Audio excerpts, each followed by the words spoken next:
on the council website for 2 years. For those at home viewing the webcast, I would like to inform you that if you look above the video, you will see a resources tab. Select this and a link to the agenda will appear in the right-hand side. This will allow you to open the agenda in PDF form and follow the discussions and debate. That takes us through to item 2, apologies for absence. I have an apology from Councillor Tony Smith, who's been deputised by Councillor Jerry Williams, and I've recently received a phone call from Councillor Carl Greeny, who's unwell, who unfortunately, given the short notice, we were unable to obtain a deputy for Councillor Greeny. Does anyone else have any more apologies? Councillor Hodson.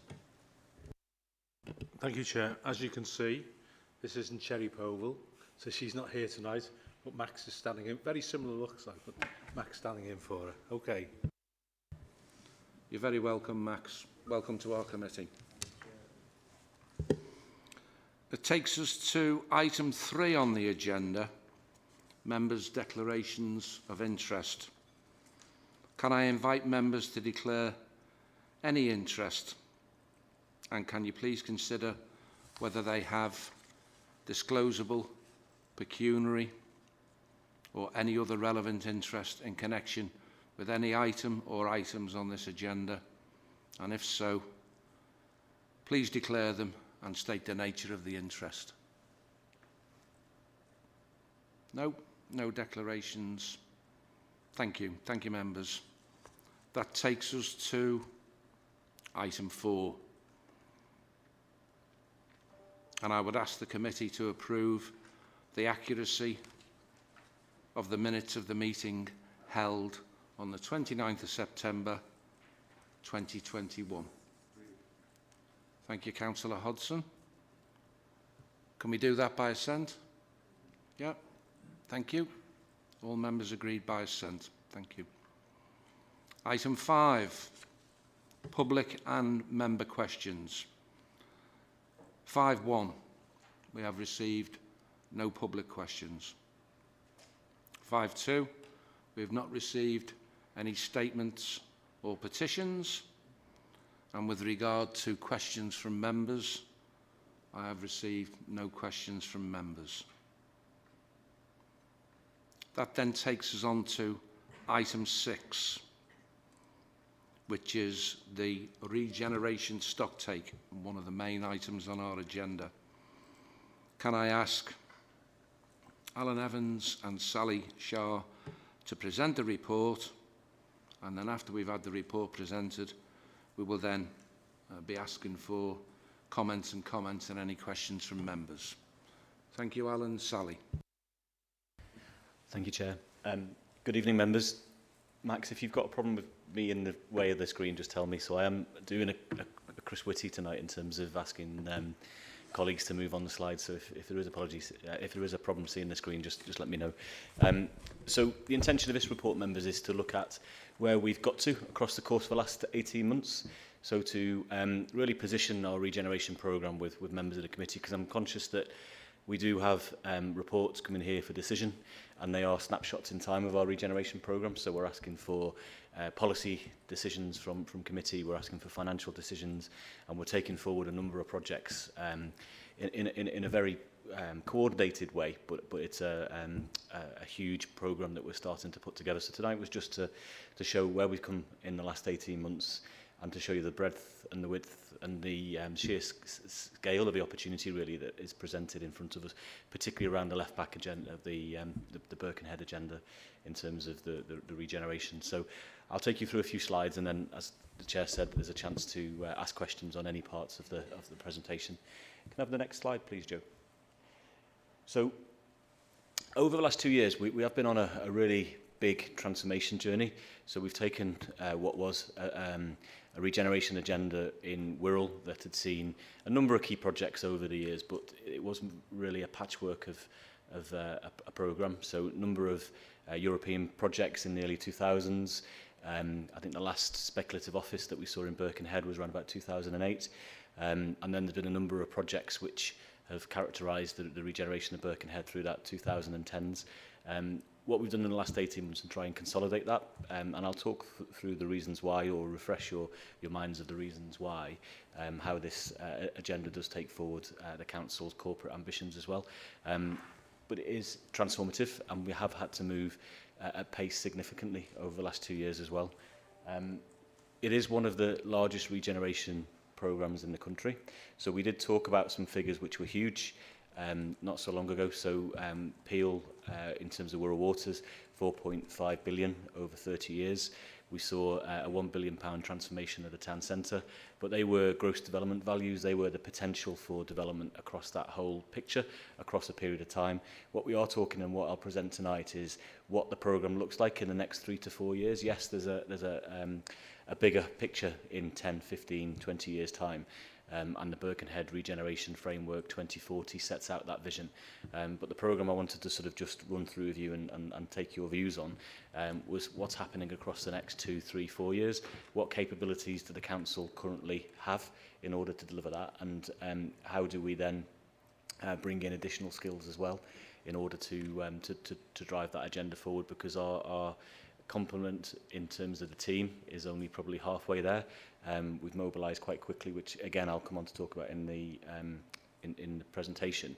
But we have brought people in on both an interim basis, a full-time basis, but also a consultancy basis. So there has been a need to drive that the pace of the programme as quickly as we can across the course of the last 12 months. But we want to do that in a more permanent way as well. So I'll talk to you about the structure moving forward, if that's okay. So it was just an opportunity to take stock of progress to date and then just work through some of our priorities for the coming 6 months as well. Next slide, please, Joe. So these are transformation milestones. So right back in March 2019, you've got their Wirral Growth Company established, so the joint venture between the Council and Muse, which was part of the journey really.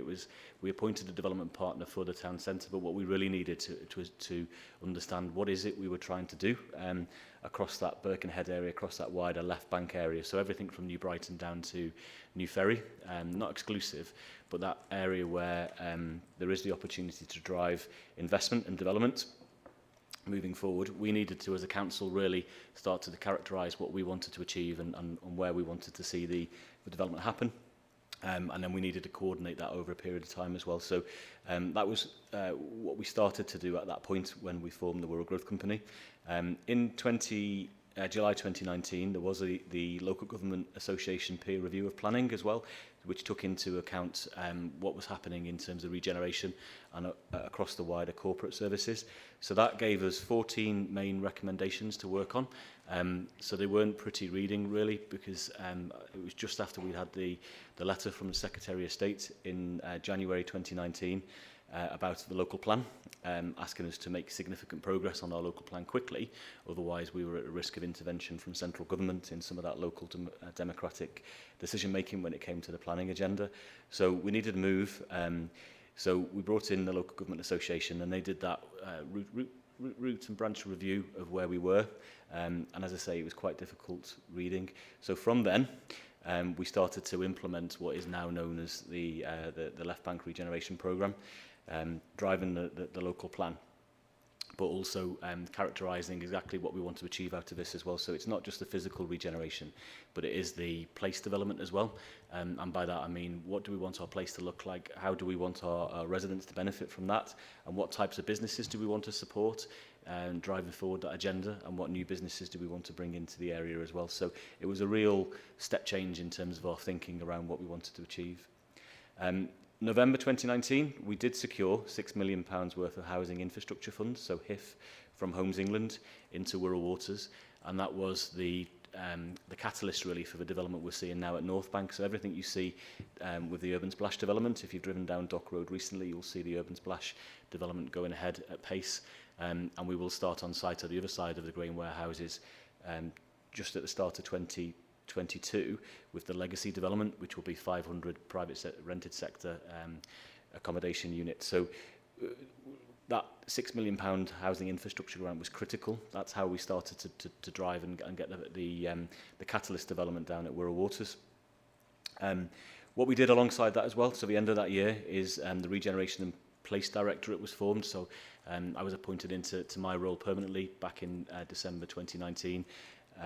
Created the Regeneration and Place Directorate. So we took all of the disparate parts of the council, so planning, some of the statutory functions, housing, regeneration, economic development, so some of those departments that have been split over the previous couple of years, which were I suppose all over the place in terms of the council at the time, and that's what the LGA peer review sort of established for us, really, was that baseline which we needed to pull together a comprehensive approach to this, and that included forming the Regeneration and Place Directorate.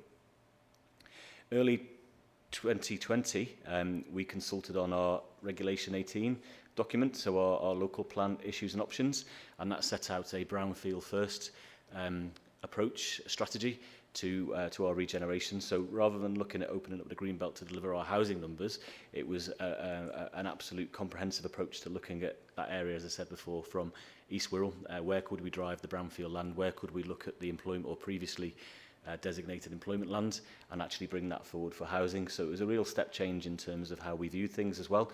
Previously, the council had defended employment land. We wanted to bring in businesses, but a lot of that employment land wasn't fit for purpose. So it was, it hadn't seen any activity for 10, 20 years, and it would probably another 10, 20 years before we would see any development on that land, purely because of the viability issues that we faced because of our market failure. So again, that issues and options drove forward a brownfield first strategy and allowed us to look at how we did transform some of those areas which we're now seeing the funding come in for. We also applied for government's delivery vehicle competition. So there was a UDC competition, Urban Development Corporation competition, launched by government around that time. We put in a very comprehensive submission, and it wasn't to set up a UDC at that time, but it was to look at what would the optimum delivery model would be for the regeneration activity that we'd started to identify, both within the reforming of the Regeneration Directorate, but also within the issues and options Regulation 19 paper of the local plan as well. So what we started to do effectively is layer on the planning framework with our regeneration ambitions, with the right capability to move that forward, as well as looking at what an eye on the future, what our optimum delivery capability would need to be if we were going to realise the extent of our ambition that was starting to emerge.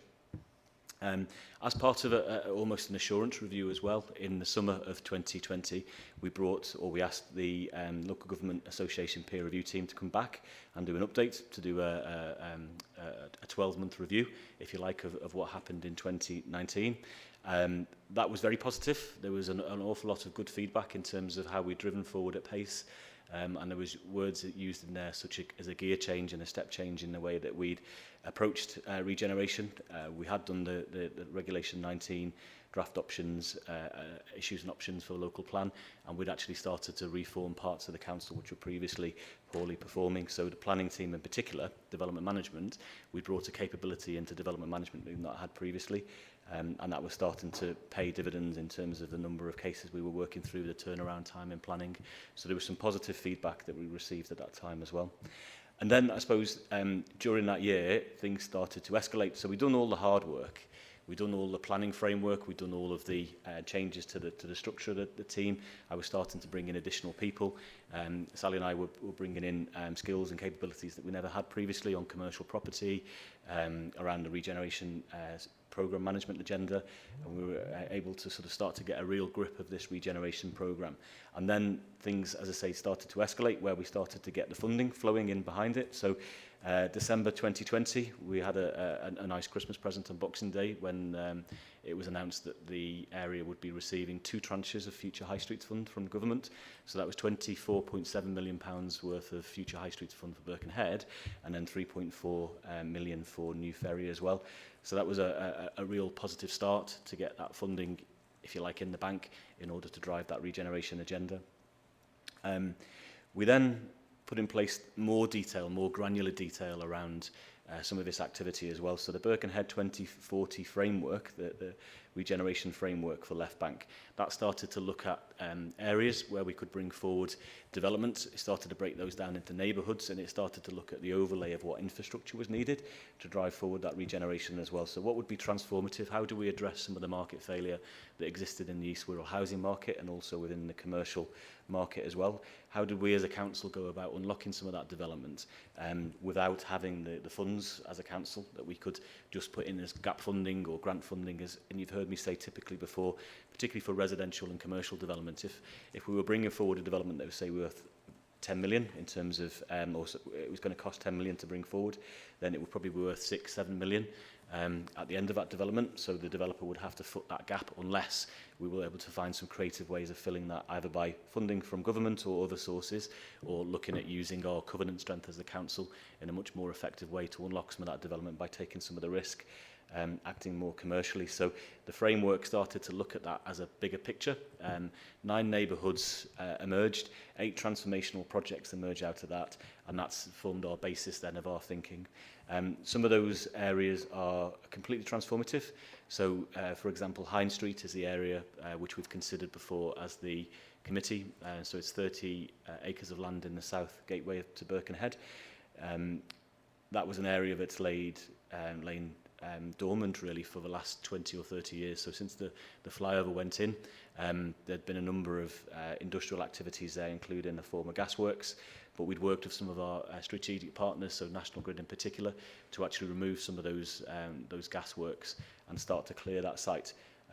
So that was what we started to really start to formulate our approach to. So how did we comprehensively bring that forward?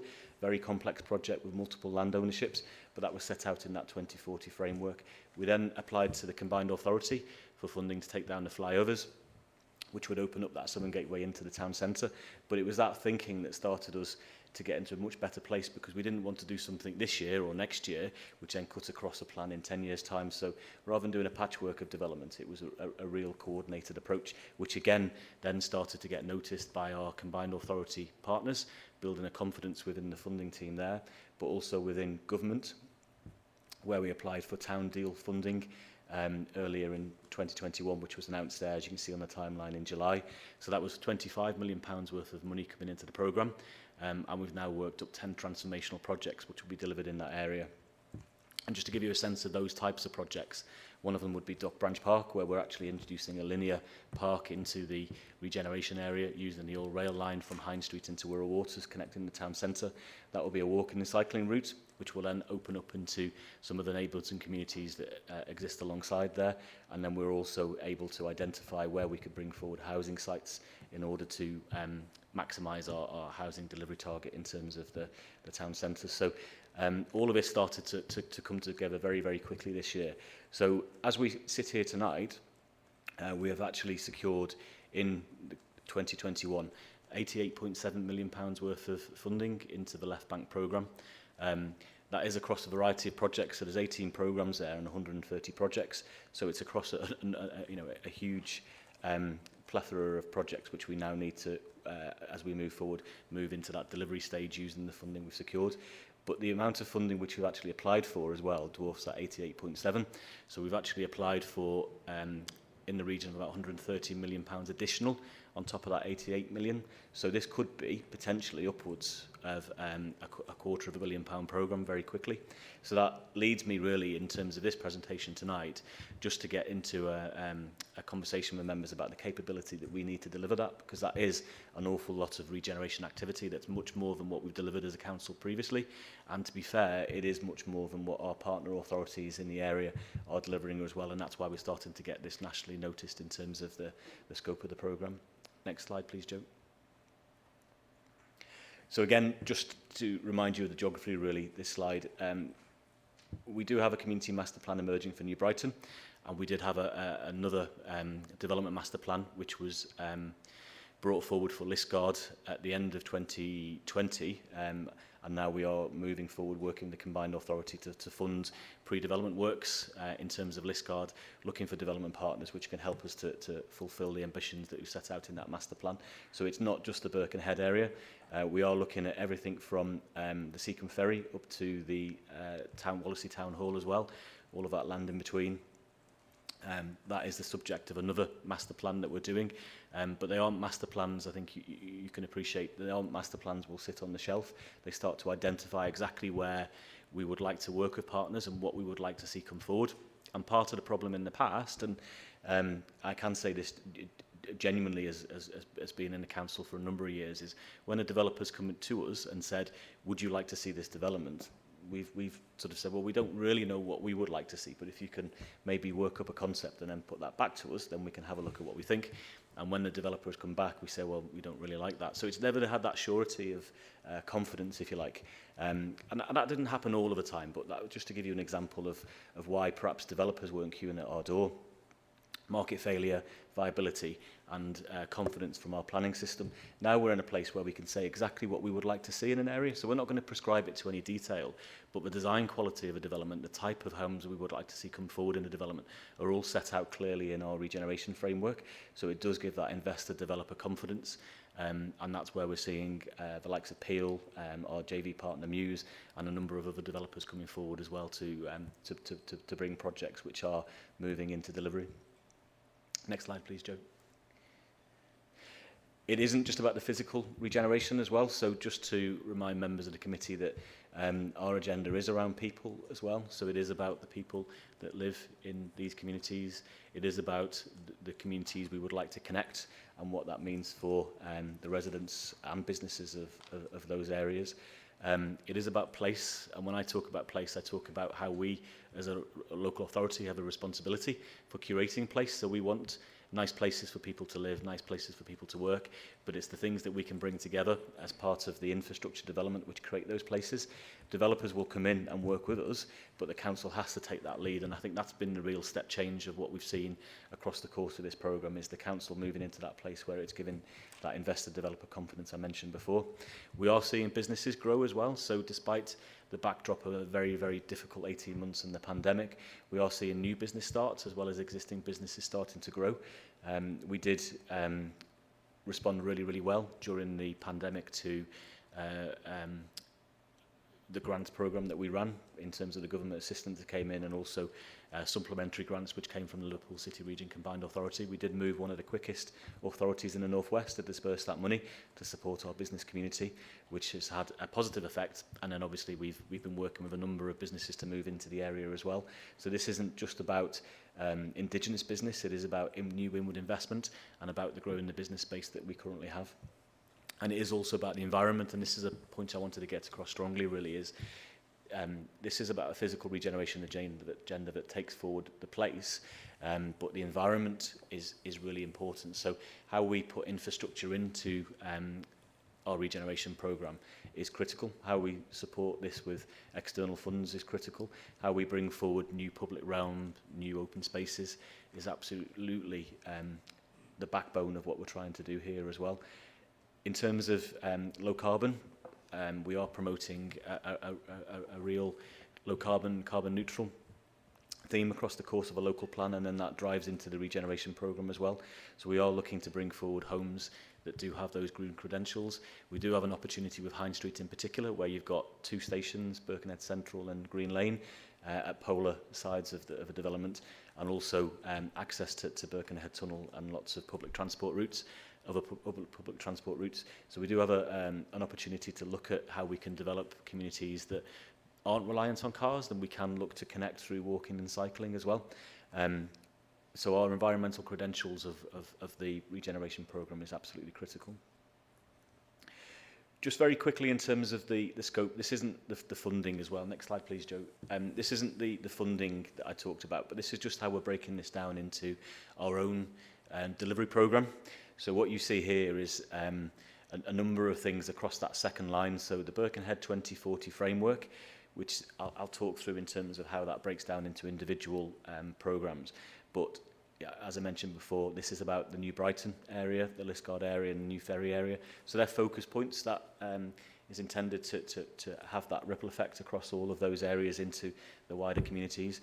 So we do have delivery plans, and we do have resources deployed on all of those areas. But the big focus, because we do need to drive the number of new homes as part of the local plan, as part of the Brownfield First, as part of our financial sustainability agenda as well, we do need to drive those new homes. So the real big focus, the big push, if you like, is across that Birkenhead area, which does include the Seacombe River corridor, north side to the docks, as well as right down into Hine Street as well. So it is bigger than the Birkenhead constituency boundary, but we are calling it the Birkenhead 2040 framework area. So that's broken down into new neighbourhoods, as I mentioned before. So Central Birkenhead, Hamilton Park, Hine Street, Birkenhead Waterfront, just to name a few. There's also cross-cutting themes in there. So the Dock Branch Park, which cuts across all of that area, does have its own delivery programme in there. So they've all got assigned officers, and we've brought in the Regeneration Programme Management Office, so we can keep a grip of this as well. So all that public money coming in is all managed through the Regeneration Programme Management Office. So we can meet deadlines, we can meet challenging deadlines, and we can have a grip on what we need to manage and when. In terms of the corporate support, then we do need some additional financial capability, because that programme I mentioned of £100 million plus is huge. So we do need some additional financial capability, and I've been speaking to Cher as the 151 officer about how we bring that in and wrap it around the programme. We've also got support required in terms of procurement and legal, and how that enables this overall programme of activity. One of the things we have moved on considerably is our partnership working. So we do have a regeneration partnership now with Peel Holdings, and that, as I mentioned before, is driving forward the Wirral Waters agenda. We have built our joint venture partnership with Muse into something really tangible now. So work will start on site on the new offices in the town centre in early November, with an expected date of delivery of those offices now in 2023, so we can plan our own workforce development around new offices for the council and what we do with our old offices. That grip, as I said before, is really, really important, but we need to continue to add to that as well, because a lot of the funding we've secured is for that infrastructure, or is for those infrastructure projects. So we do need to actually drive this forward from a point of view of bringing in additional transport planners, transport project managers, as well as then regeneration programme managers, regeneration project managers, and as I mentioned before, some of that commercial support as well. So this is a whole plethora of skills needed to drive this agenda. It isn't something we can do on the skills complement that we've got in place now. We do need to move forward and continue to grow the team. And I would like to, again, following our question and answer session, have the support of Economic Regeneration and Development for how we do that. So this is about the delivery model, the delivery capability the council needs moving forward to deliver at pace across a quick period of time, the next 2 or 3 years, to start these projects, to get these projects into development, and actually to finish off some of the housing projects which we've already started as well. Just before I move off that slide, sorry, just that last box down below here. So I mentioned it before, but just to pick up really a specific. So we have actually got a design guide. So we've got a company called McRae Lavington, who are an Anglo-Dutch company, who are looking at the design standards required for the Birkenhead programme in particular. But it also then sets out standards for public realm and what we want to see in our green open spaces and how we want to connect some of these communities. The culture and heritage strategy as well is also an important cross-cutting theme, and we've been working with Councillor Williams and colleagues across conservation areas Wirral about how we bring forward the development in harnessing the rich culture and heritage that we have, and how do we enhance that, and how do we have a strategy for bringing that forward. I'm sure Councillor Williams may well say later, but we've got to invest in that capability as well as a council as well. So again, we're looking at what we need in terms of the planning team, but also as part of the delivery team as well. Active travel becomes a key part of that, and as a committee, as the lead committee in terms of taking forward the active travel strategy in partnership with the Environment Committee across the active travel working group, that how we move people around our regeneration areas and existing neighbourhoods is absolutely critical. And then I also put that down at the bottom as well, the parking strategy. So if we are trying to create a new Birkenhead town centre, for example, we do need to look at what requirements there are in terms of parking. How do we want to move people? How do we want to enhance public travel into and out of the town centre? And how does that play out in terms of a parking strategy as well? So there's an awful lot of work here. That's the main point I wanted to get across to members of the committee. There's an awful lot of work. It's not just the actual physical build, but it's how we connect. our physical regeneration destinations, how we build the right infrastructure for the next 20, 30, 40 years. We're blessed with infrastructure which is already across our place. In Birkenhead in particular, there's 5 railway stations, there's 2 ferry terminals, and there's the road tunnels as well, which connect our area to Liverpool, to Chester, and we need to enhance that infrastructure even more with that last mile of connectivity to move people around, and we've talked about that as a committee as well against the backdrop of our mass transport strategy. That partnership working is critical, so it is about working with our development partners, but it is also about bringing in Liverpool City Region Combined Authority as a co-investor, and also Homes England as a national agency. And the Chief Exec and I had the opportunity to speak at length with the Chair of Homes England last week around our ambitions, around the scope of our programme, and I'm pleased to say it was very positively received from Homes England in terms of how Homes England want to take forward their activity and support to areas such as Left Bank. And final one really just on this slide is the Left Bank partnership group we've set up with our partners, with our funding partners such as the Liverpool City Region Combined Authority and Homes England is critical, because the council can't do this on its own. It has to have that investment coming in from those outside agencies, but we also need the support of those outside agencies on a number of issues as well. So setting up some of that external governance is really key. So we've got the Left Bank working group, which is established at senior director level, and then we have a working group underneath that as well. What we hope to do moving forward as this partnership starts to build is that we play the elected member base into that as well. Next slide, please. Thanks, Joe. I've covered some of this, so just to run through this very, very quickly. So we have secured future High Street fund into Birkenhead and New Ferry, and Town Deal also into Birkenhead. Just those funds alone, that's £54 million worth of investment coming into Birkenhead. And then we've also had the approval for the flyover removal, as committee members know, and that's been funded by the Transforming Cities Fund.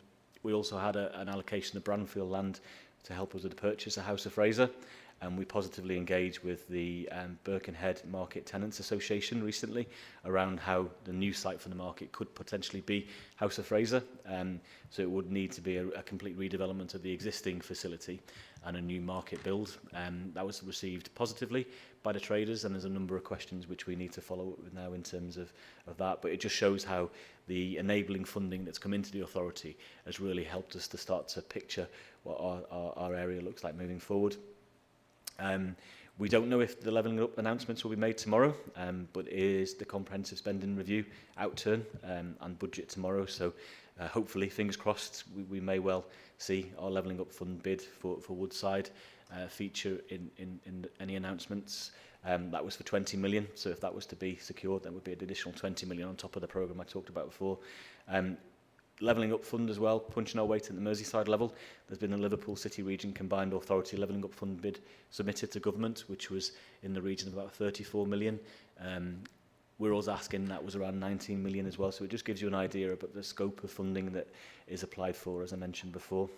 In terms of other big interventions, the government's three-ported initiative has been applied to Liverpool City Region. So we were successful with three-port designation, and in that, Wirral Waters was also a tax zone that was designated as part of that three-port initiative. So we need to work that through in the outline business case, which have been submitted to government now, about how we benefit from that in the local area, and we've had workshops as members so we can bring members up to speed on what the Freeport looks like to date, and then how it benefits that wider strategy.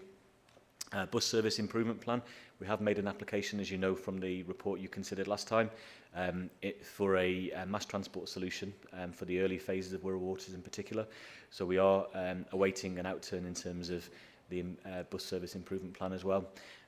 We are working extensively with Homes England, so we are working up a proposition which Homes England have been investing in about some of the areas which are currently brownfield land designated as employment, which as part of a local plan we would like to bring forward as new residential areas, but then that would take a lot of infrastructure funding as well to bring that forward. So we are working on that proposition with Homes England, which hopefully, again, if Homes England have a good outturn in terms of the comprehensive spending review tomorrow, that will put more clarity on what that programme could look like in terms of the partnership between the Council and Homes England.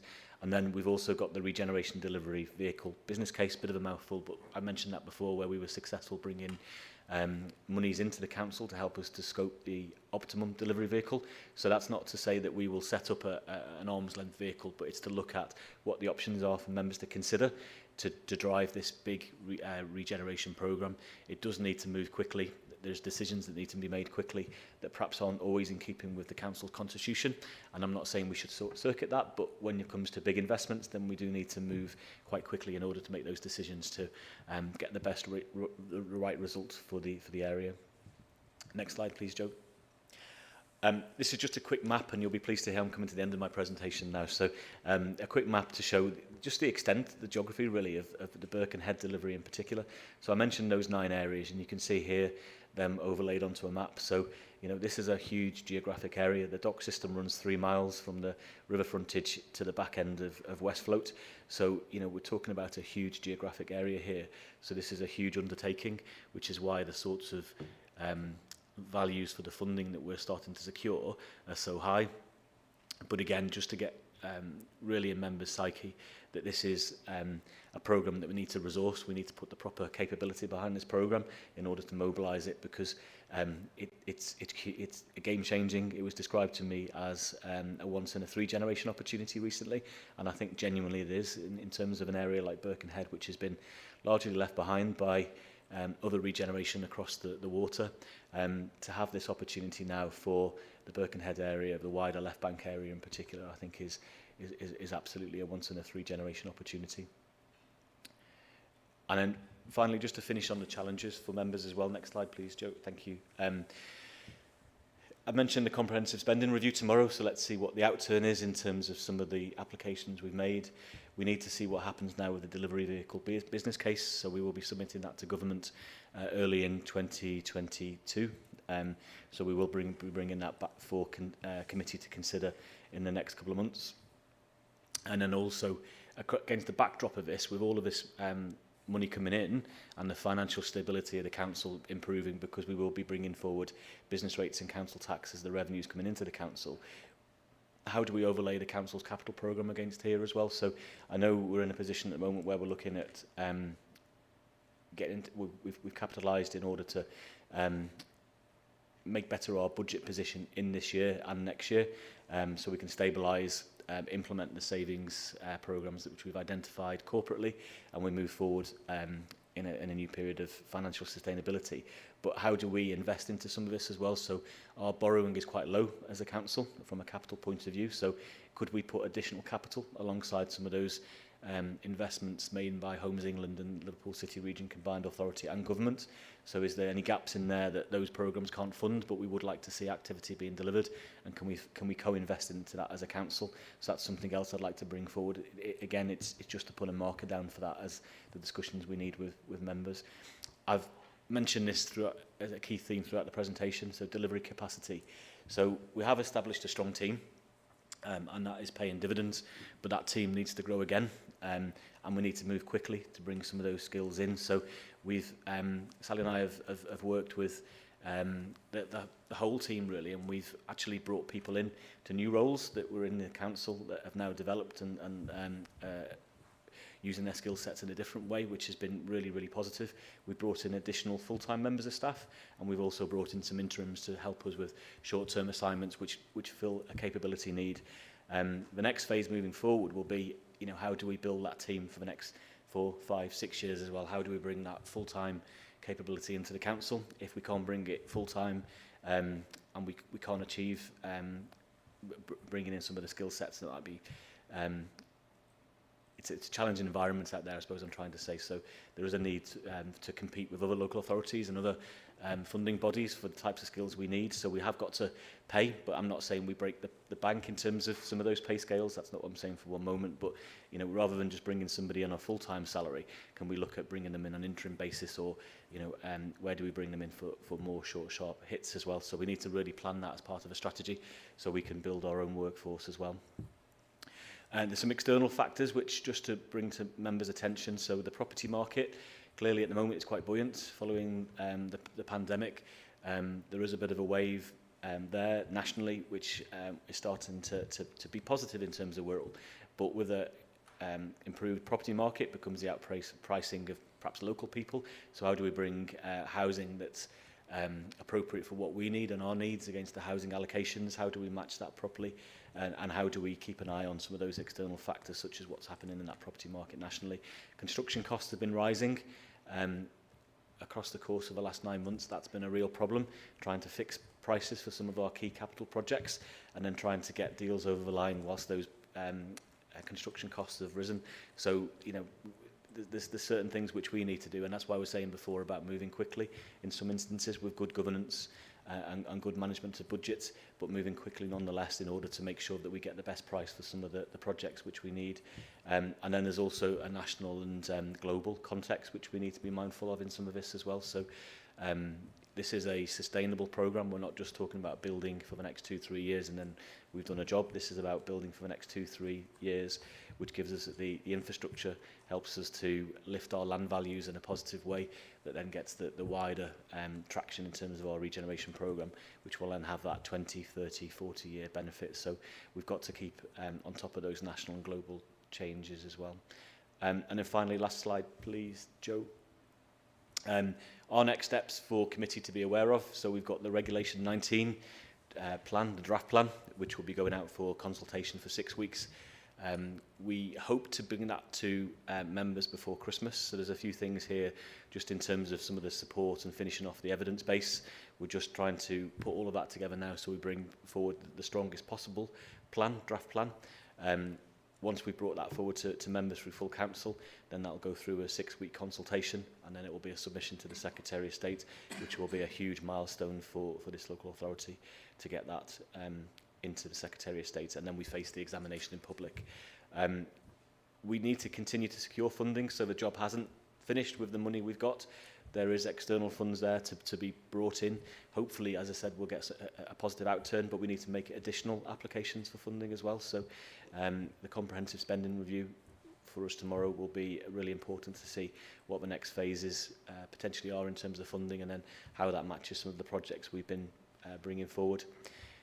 We do need to establish that next phase of a delivery team, so that's my job for the next 3 to 4 months is bring in that additional capability, continue to change the team so it meets the needs of the programme. But then we also need to look at that delivery vehicle option assessment as well. So what is the most optimum way of having a delivery vehicle into the next 3, 4, 5 years as well? So all of that will be brought to members across the course of the next few months. We do need to complete our economic strategy, so we've consulted on that economic strategy, because against the backdrop of any good regeneration programme, it's understanding those economic changes, understanding what we want to achieve in terms of our economic development. So that economic strategy will come forward to members as well for your information and for your input. And then we need to progress the Freeport business case into delivery as well. So again, that's a huge piece. We do expect there to be a substantial amount of funding alongside the Freeport initiative. Against the backdrop of everything else, it's a very good position to be in, but a very complex one nonetheless, because we need to make sure that Freeport, the tax zone, lands exactly where we need to in terms of that wider regeneration programme. And then the biggest challenge for Sally and I, just to put it onto the table really, is to continue the delivery of projects as well. So it's great achieving the money, it's great bringing in the money and getting the approvals, and actually starting to build the programme, if you like, but that delivery is key. So let's get these projects continuing, which have already started. Let's get the next phase of projects into that delivery phase, and then let's start to develop the next generation of projects as well. So we do have that programme working as properly as we can. And again, you'll be pleased to know that's the end of my presentation, Chair, so I'm happy to take any questions. Thanks, Alan. Before you start taking any questions, I'd like to request that we have a summary of the presentation and information that we've just received as a committee, sent to all elected members, to keep everyone well up to date with regard to the information that you've just been kind enough to share with us under the Regeneration Stocktake agenda item. That's my first comment. The second comment is, and you did allude to it as part of your presentation, But can you give us a couple of examples of the environment, climate and sustainability elements associated with our regeneration programme? Because I know that that's something else that committee members will be interested in. I wasn't looking for a blow-by-blow account, but just perhaps a taster of those elements in terms of BREEAM standards and the sustainability element, as well as our committee's consideration for the environment. Perhaps you could illuminate one or two examples for us, please. Thank you. Of course, Chair. There's a number of examples that spring to mind immediately, really. The first one is the new offices in a town centre, so they do reach a BREEAM excellent measure, and in fact we've gone beyond that, working with ward councillors in particular. We've looked at how we take that, so it would have been too expensive to go to BREEAM outstanding, and I think Councillor Cleaves, you mentioned the question before, so it would have been too expensive in terms of the cost pressures we had to actually go full on to BREEAM outstanding, but we got as close as we could beyond BREEAM excellent as well. So there are a number of measures in terms of the climate credentials of the new offices. In particular around Dock Branch Park, I think it is important that we are bringing forward new public realm spaces, but that Dock Branch Park will allow us to enhance the environment that currently exists in terms of the disused railway line. So we can look at a different approach to bringing in our tree planting strategy as a council, but also look at biodiversity along the line as well. And then finally, just in terms of some of the town deal money we secured, it was for what we're calling the Housing Expo. So there is a need to bring new methods of construction to the table as well, and we are working with several partners in how we do that. So one of the ways is to look at modern methods of construction where modular construction happens off-site, so not all of the development is taken is actually happening on site, but some of that modular construction happens in a factory, and then those modular components are brought to site and actually assembled. But what that does have in terms of the climate agenda is a positive outturn in terms of lowering emissions during construction phase, but also looking at passive housing standards when they are actually constructed on site as well. So the Housing Expo will allow us to look at new technologies in the context of modern methods of construction, and actually to showcase that for people who are looking at potentially buying a home but are a bit nervous about some of those new technologies, can actually see that in situ. There's no reason. We've been talking about how we have a bit of a show home that people can stay in for a few days as well, and starting to get people used to the technology that would come alongside that type of construction.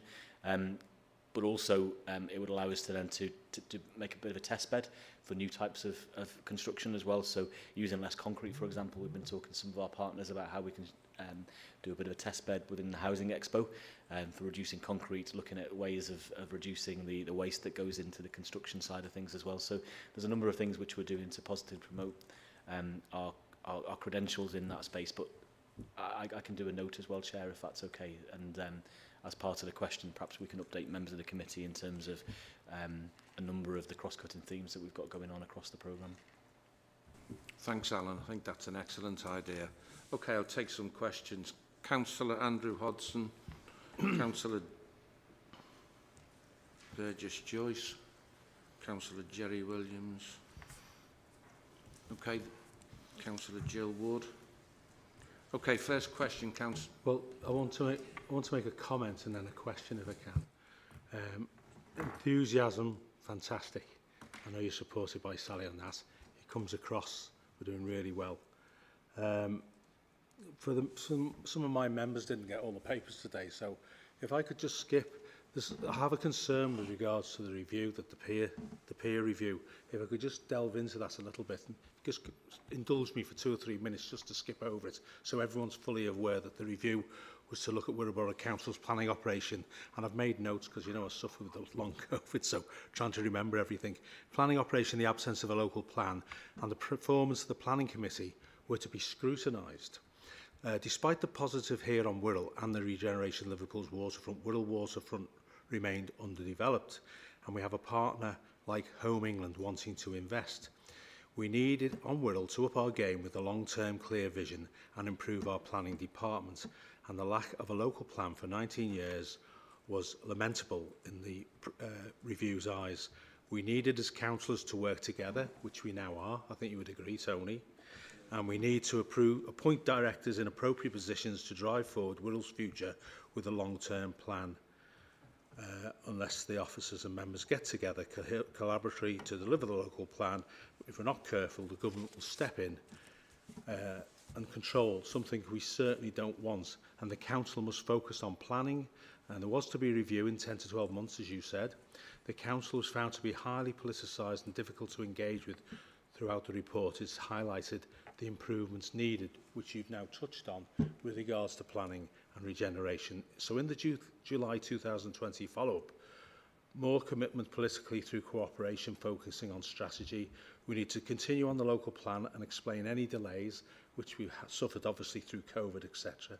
So still avoid government intervention, as it still remains a possibility, and again, something we don't want. One of our main downfalls, and this is highlighted in the report, is the challenges created by our in-house legal team. Partners, investors have described it as getting worse, not better. And they say the attitude, tone and approach of the council's legal service is combative and inefficient. And the peer team consider this as a risk to delivering on the borough's land use and regeneration issues and does need immediate attention. And the report does confirm we're on the cusp of a transformation opportunity and that we as a council are showing political and professional leadership which does instill our partners with confidence. We do need to focus on the local plan, and planning and the local plan are moving forward, and we're making great strides with regeneration, as you've just demonstrated now, Alan. I do have strong concerns with regards to the recommendation 10, 3.39 in the report, which highlights the strong relation message from our partners and their concerns about the role of the council's legal team in facilitating land and development agreements and delivering planning decisions. The peer team did find there are serious concerns in relation to how the legal department continues to support the Wirral growth agenda and the regeneration and place directors. There are reports both internally and from our partners that there still appears to be a lack of support from the legal services, which is worrying, and the comment from the report, they have the potential to derail the Wirral growth agenda. It is how the legal team deals with their partners and their attitude and how long the legal team takes to deal with issues. Whilst reading the report is clear of the improvements being made in the planning and the department moving forward rapidly, and there's also proof of the successful and vibrant regeneration plan. Unfortunately, the report does highlight the legal services appears to be our Achilles heel. So my question would be to Mr McCourt, what is happening? What is being done to change the errors in the legal department, as highlighted in both the reports? Because we do have concerns from the written reports in 2019 and 2021. If you could tell us what changes have been put in place, please. Thanks, Councillor Hodson. Phil? Mayor. Thank you, Chairman. Thank you, Councillor Hodson. It's always nice to have the spotlight. Both of those reports were welcomed and actually welcomed as some home truths that needed to come to roost and underline some of the work that was going on at that time but hadn't been delivered, and enabled us actually to punch it home as we faced some barriers both in modernising the legal department and also the support that came in and how things were structured. That led to the completion of the improvement plan within legal. It enabled us to gain the correct kind of investment, enabled us to deliver on the restructure that was some 18 months to 2 years in the making. And also then, on the back of that, to do some other work. So I'll stop there and I'll come back to that. In terms of the internal department, obviously the biggest change that members you would have seen is with the recruitment of Matthew Neal, which was a specific position, different from any other, which was to assist Alan and assist myself in delivering what it is that this committee wants to achieve. A number of other appointments were made, but also, and I'll come back to this, the small fly in our ointment, which is not all of the posts that we wished for and created at that time have been filled, despite some 4 or 5 attempts to go out to market, because at the moment there is a shortage of lawyers with these skills, and we are not successful at the moment in that market. However, I'll come back to that point. The main piece of work that led directly from that peer review was we approached one of the Homes England recommended firms and invited them in to take a look at that report, a look at us, and make a series of recommendations. That report was produced. We have implemented those recommendations and went out to market. I had personally had to step away for a while because, as you know, there was an arrangement with the council to loan me out from time to time to both the council's and the firm's advantage, which means that consultancy creates a conflict of interest. So when it comes to straight procurement, I step away.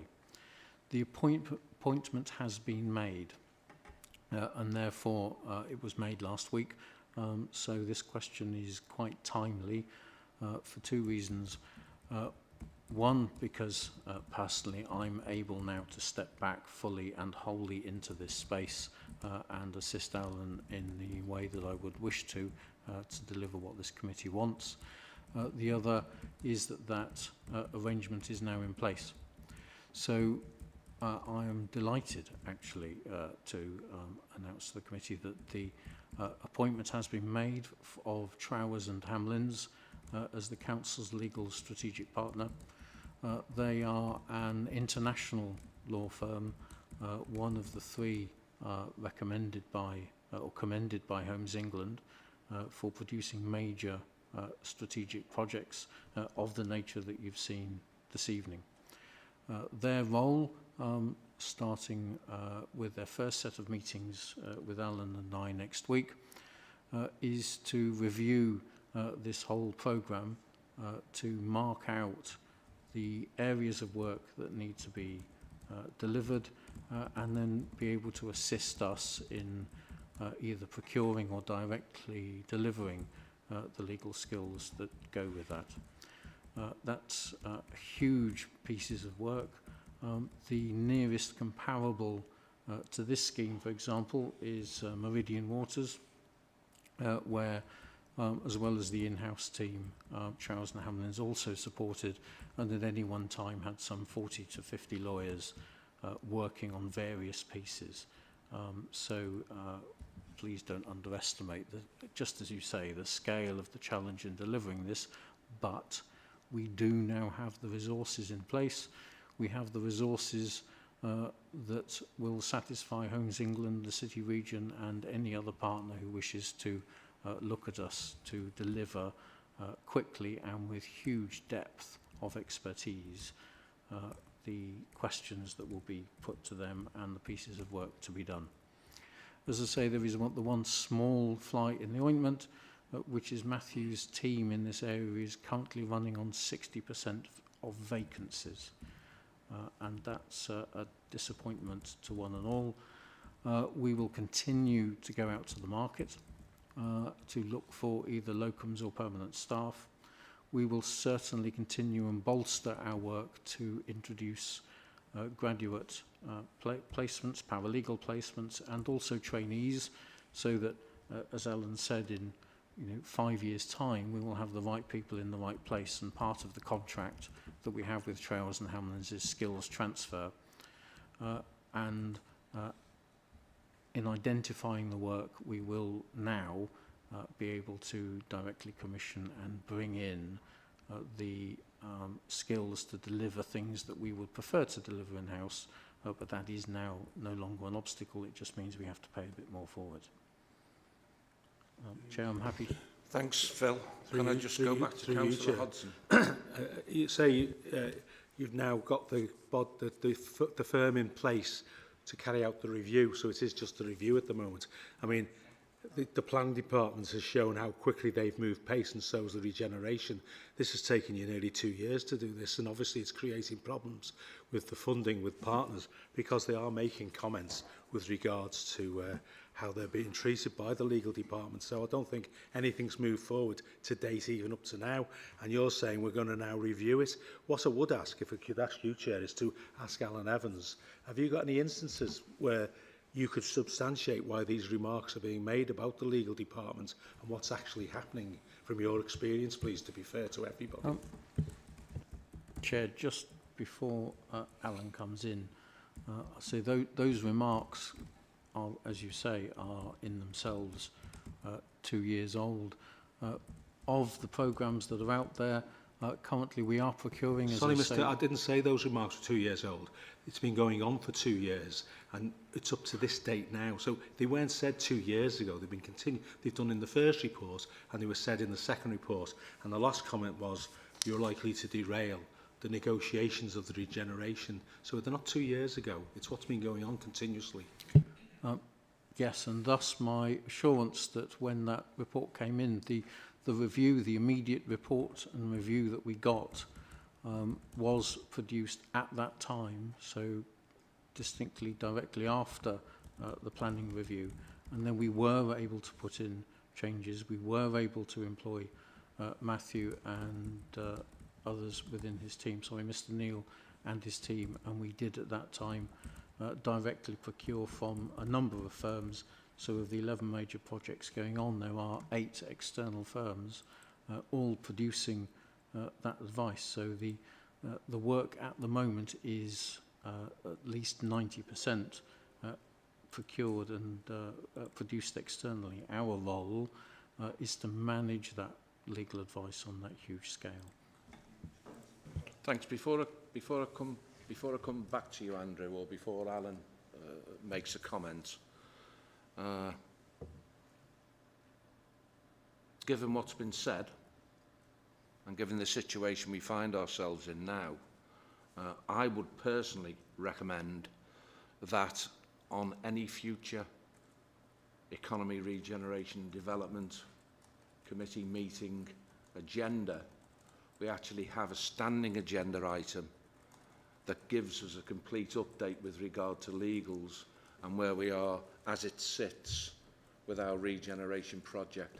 I think that may well go a long way. Yeah, I have a recommendation later on when we've had other people come in and discuss things, hear what they have to say. I may have a recommendation to bring in, all right? Okay. Alan. Thanks, Chair, and thanks, Councillor Hodson. I think it's fair to say that we've had within the Regen team some running battles with legal over the inception of the project. But as Phil said, so I think Trowers and Hamlin coming in will provide that well-needed support to try and really assess some of these projects, Phil, in terms of what's needed. I mean, I mentioned before about the sheer complexity of some of these projects, and it does need that that skill set to try and unravel some of those projects and make sure we adhere to the right side of right and make sure we've got good governance around it as well. So I think if you ask for examples, I think there's been some difficult examples I mentioned in my presentation around North Bank being one of the Wirral Waters catalyst schemes. I think there was a number of issues there which included Homes England as well, which probably led to some of the comments from Peel in particular around the planning peer review. So I think there's been some instances where we've had some difficult situations, but as I mentioned, I think Towers and Hamlin working in the way that Phil said to build that capability will take us into a different place in regard to what we need. But there were, I mean, it's difficult on the interface with developers as well. Phil and I talk about this all the time. So because we do have the interface with those developers, it is very, very difficult to face some of their frustration sometimes around, and some of that frustration isn't warranted. It's just timing, and it's trying to push the council into different places. And we need the legal team to hold steadfast, but it does create, you know, significant tensions, particularly on the larger regeneration projects where moving forward at pace, you know, is really critical to the to those developers and projects which we're trying to move forward. So I think there's a number of examples there, Councillor Hodson, but we do as a team look forward to how we can work with Travers and Hamlin moving forward. Andrew, just before I come back to you, I've had a clear indication from a number of members that they have some questions on the regeneration stocktake. Can I actually ask those members who've indicated that they'd like to speak whether or not any of the comments or observations you have relate particularly to the legal issues that Councillor Hodson's made? And if so, can you speak on those legal issues now before we actually go back to Andrew and have his recommendation, if he has a recommendation? Councillor Burgess-Joyce, you had your hand up. It does relate to what's been said, David, yeah? Yes, in the most it does. I mean, I have to say I read the report too, and it was always that sort of moment of disappointment that you find that, you know, we sit on a committee here where I think we're all on the same page. I think it's fair to say it's probably one of the most productive meetings that I certainly sit on. And people on this side are just as keen to support people on that side to make Birkenhead work. And I have to say, you know, the work that Alan and Sally are doing is pretty exceptional in my humble opinion. And I trust them implicitly to do what they're doing. The legal side, very much concerned around, and I know the answer that Mr McCourt's given, but I'm also conscious that the moment you start to give some leverage to an external third party, then you might actually be at their beck and call rather than Wirral Council's beck and call, which quite frankly is the priority here. And so my question really is sort of a two-bit. One is around, are we confident that there might be some form of memorandum of understanding with Trowes, purely because they have other fish to fry? And also, are there other internal issues that we can deal with? Now, you've obviously talked about your capacity and capability within your teams, fully understand those issues, but what is it that we can do in this committee to impress upon maybe other committees that have cross-cutting issues around this committee? What is it we can actually have some control on? Because I don't want anything, personally, to get in the way of what you're trying to do here. And there must be some pinch point somewhere internally within the council. We've talked about legal, but there must be other things as well that maybe we need to try and canvass on your behalf, really. Thank you, Chair. Alan, can you pick that up, please? Thanks, Chair. I think there's two things spring to mind, Councillor Burgess-Joyce. So the first is around staffing as well. So for senior appointments, we do, and rightly so, work with elected members to make those appointments. That does take quite a bit of time to make an appointment, and then by the time you've advertised the post, interviewed, and then the appointed candidate hands in a notice, it could be 6 months before you bring people on. So some flexibilities around that, really, some delegated authorities.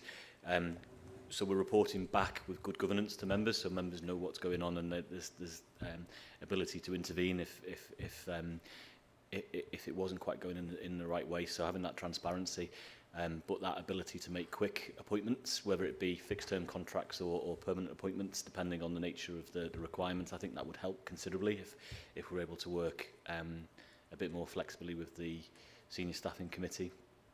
And the other one is with the new governance arrangements going to policy committee, so coming to economic regeneration, and then that following through to policy and resources who sign that off.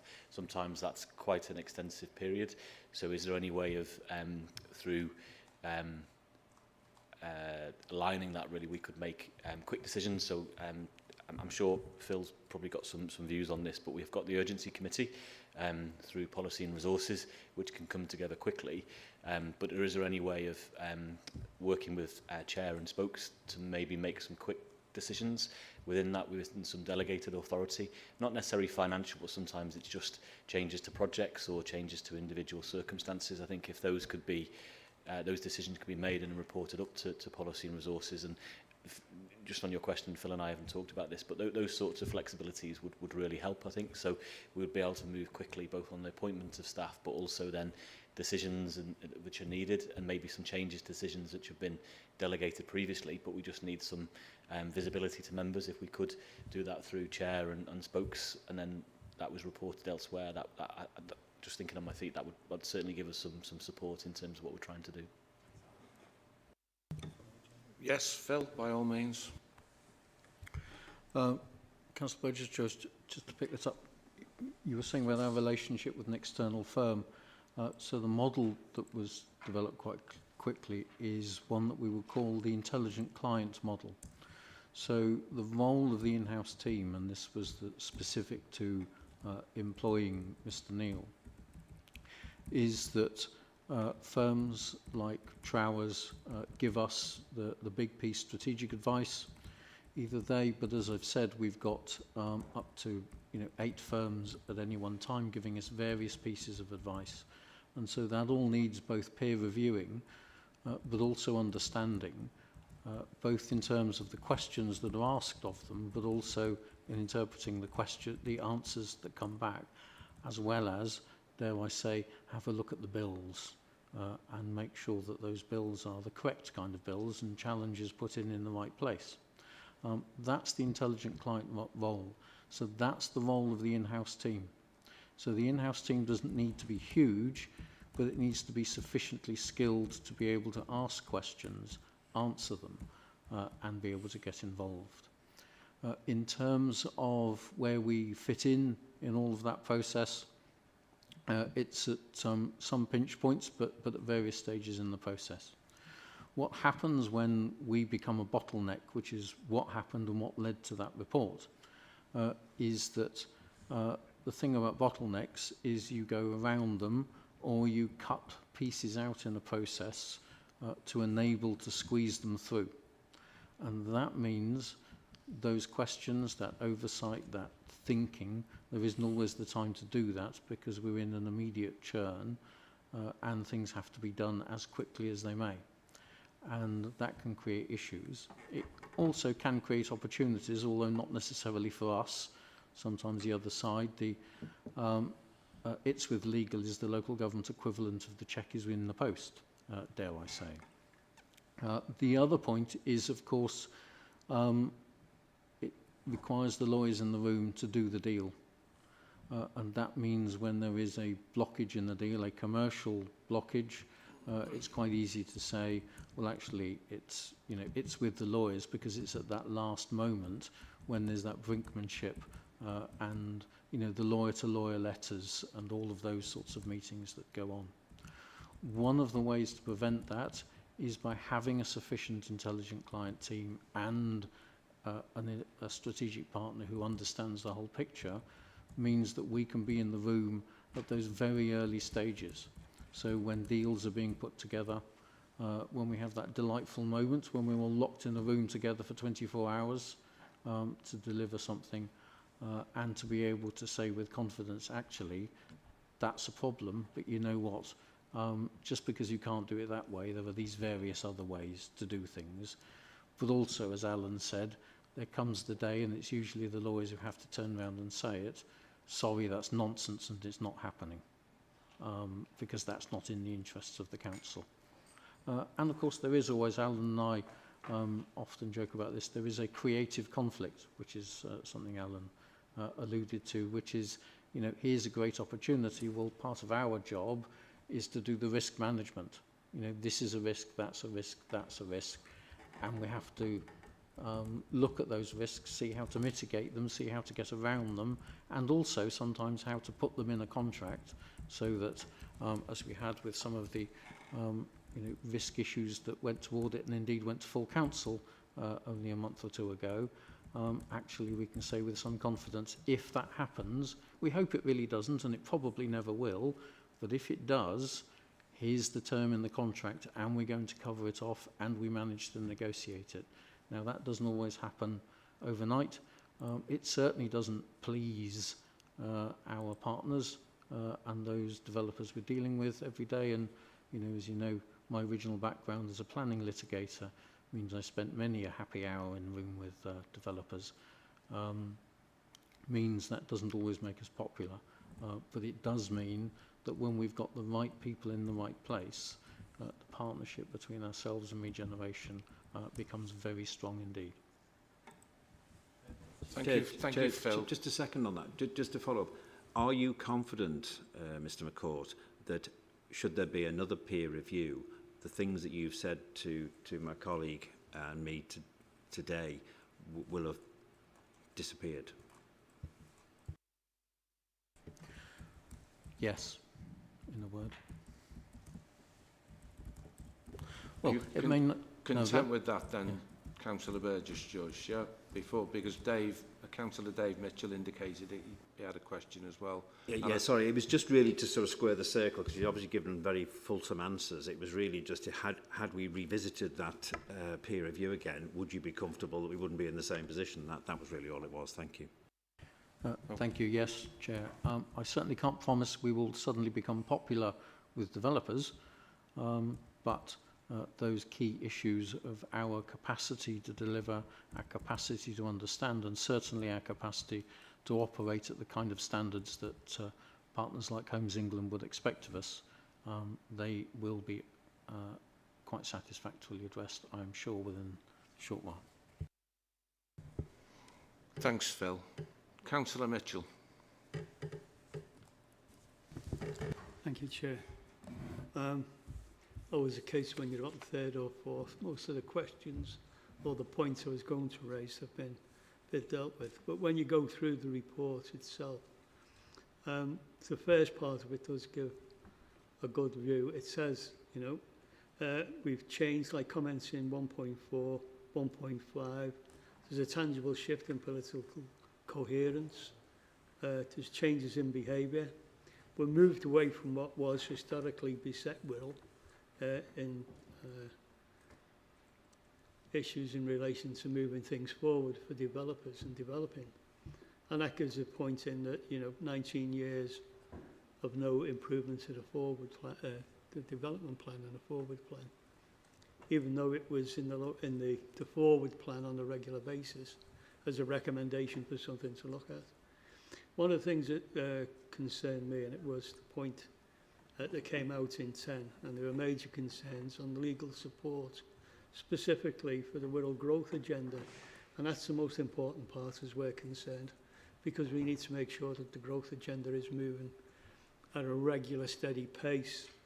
Now, it goes on in 3.9, 3.39 and 3.40. 3.40 is the one thing that really concerns me, because there are worrying concerns in that section that's given there. What we need to do is to make sure that we don't lose funding due to the lack of legal support. And I've heard what comments that you've made, Mr McCourt, but quite often I'll ask Alan again, are we time limited to some of these events and the funding that we receive from central governments and other bodies? Thanks, Chair. Thanks, Councillor Mitchell. Yes is the answer. So, Future High Streets Fund, for example, we've got a certain time frame to deliver that town centre regeneration.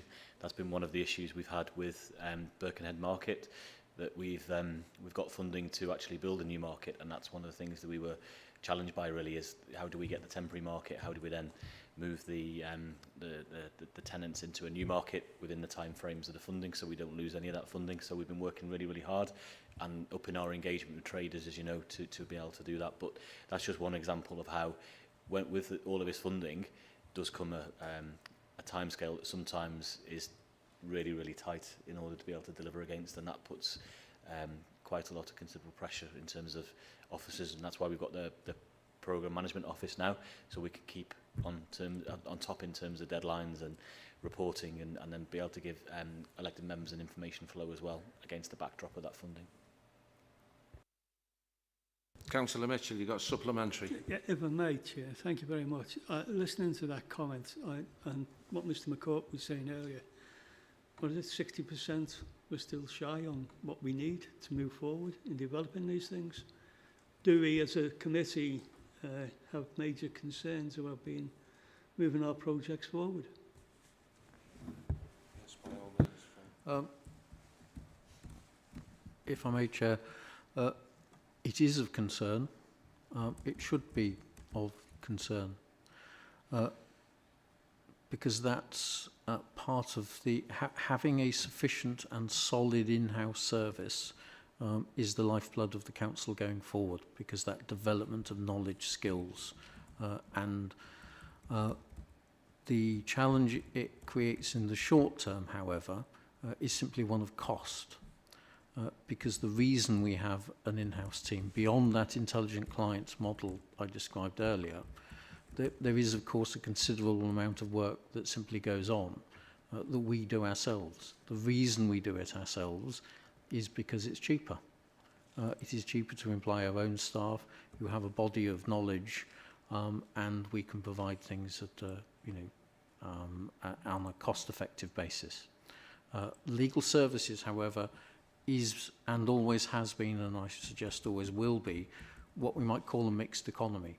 So in normal times, for every £2 we would spend in-house on our in-house service, £1 is on external. Because at the end of the day, with the best will in the world, we are general practitioners. And it's a bit like asking an anaesthetist to suddenly take up neurosurgery. Shouldn't do that, it's dangerous. And so the level of work that we do is important in terms of its cost, but actually can still be done. The way that we have to do it in the interim, however, is through using external source. As well as the strategic partner that we've got in place at the moment, for a lot of that day-to-day work, some of it is being handled by locums, but mostly it is and will be going out to private firms, private practice. It will just cost us more. And of course, that very senior level of work, we would have gone out in any event for that kind of work. So it's a problem for our future in the medium term. In the longer term, we are investing in bringing in and training our own. We're not alone in this. The struggle to recruit is nationwide. Part of that, of course, is property for lawyers or anybody else crashed in 2008 and beyond. One of the first things people do in the budget crisis is cut training and trainees, and then, of course, nose to spite face in 10 years' time, when we're all looking for qualified people, they're not there because they weren't trained. So now hopefully we and the rest of local government in particular has learned from that, and we are investing quite heavily in bringing in trainees and new people. However, that takes time to train. In the interim, the issue is cost. And so the warning and the plea for assistance for this committee and elsewhere in the council is, of course, that means we have to now cover that cost of where we may have been able to do things in-house. It now goes out at 50 to 100% of what it might have cost us. Chair. Thanks, Phil. Councillor Mitchell, are you content with that now, yeah? Is it on legals, Councillor Garden? Yeah, okay, thank you. Yeah, I'm just listening to the debate there, the officers' opinions, and it's really interesting. I think in my time on the council, I've never heard talk of a graduate programme, and we talk a lot about apprenticeships and that kind of thing, but I've never heard of a graduate programme in the council. Does it exist, and is it sufficient for you? Is it something you would like us as members to support more in, or bring something forward? Chair, if I may. That programme does exist, and at two levels. Firstly, and forgive me, this is one of my favoured topics, as it were, but one of the first things I did when I arrived is there was already an existing trainee programme here. So this council had 2 trainee solicitors, and we also took on some legal apprentices. We have doubled that. We now take on 4. We went out to jointly take on those trainees across with 2 other authorities in the city region. So we went through a process of selecting down from 84 applicants to 6. We took 2, Sefton took 2, the Liverpool City region took 2. We're just about to go out and do that again. Something that happens, and I've noticed over my career, is when I meet lawyers mid-career, the first thing they say is, we didn't know local government existed as an area of law, and secondly, they didn't know it was a career option, and thirdly, they wished someone had told them about it when they were at law school. So one of the things this council has been very supportive of is for me to go out and talk to law schools and say, we as local authorities exist and this is what we do, and it's very exciting. So for example, on Thursday remotely, I'm talking to Bristol University Law School about local government to get people in. The next part is something we don't do at the moment, is take on graduate paralegals, usually on a 12 or 24-month contract. It's something other local authorities do. It's something I'm seeking to introduce here because it gives us and them a chance to experience life in the legal department, and certainly in this kind of area, researching title and all of that sort of stuff. And it means, you know, we get very good value for money out of what we get. So that's something I would very much like to introduce. And member support for that, I'm sure, is already there. And then lastly, of course, the council has a generic graduate scheme whereby it takes on a number of graduates. It has been doing it for some years, and those graduates are generic and spend a period of time within each department. In the past, we have taken, people have come to us and stayed then in democratic or legal services. I know that's the same for Regen, and gone on to join our graduate programs, postgraduate programs.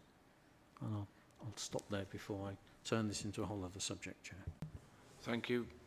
Phil? David? Yeah, sorry, Chair, forgive me. It just, you prompted me, and I think it was Andrew's question as well, really. You're not going to like this, but it's a suggestion.